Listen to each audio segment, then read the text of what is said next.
أين خالد؟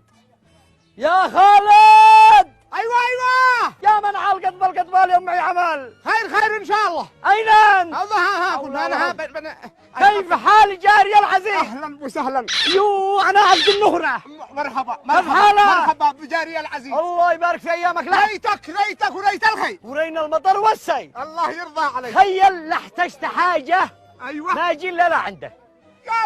يا رجال الجار للجاء سبحانه جل. قالوا والجار قبل الداء. يا ربي لك الحمد. كيفين؟ محلى جاري. الله يحفظك. ولا بيرجعني. انا ما رجعكش ابدا. اطلب عيوني لو اشتي اقلعهن لك اقلعهن. يو سلام خليهن تكون تشوفني. قل يا اخي خالد احتجت اليوم الحمار. اشتري الحمار اليوم هكذا في المزرعه وارجعه لك. ايوه تشتري الحمار. ايوه صلي على رسول الله. اللهم صل على باطن وظهره. قالوا والجار للجاء. ايوه انا قلت لك من عيوني انفعك باي شيء. اكيد. بس المشكله بحاجه. والنبي وصام سابع جاء.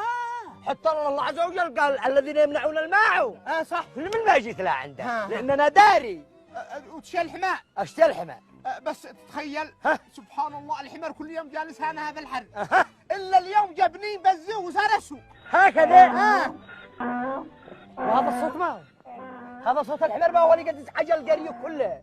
سمعت الحمار ولا ماشي؟ ما قلدك الله تصدق الحمار وتكذبني. هكذا. هيا تمام.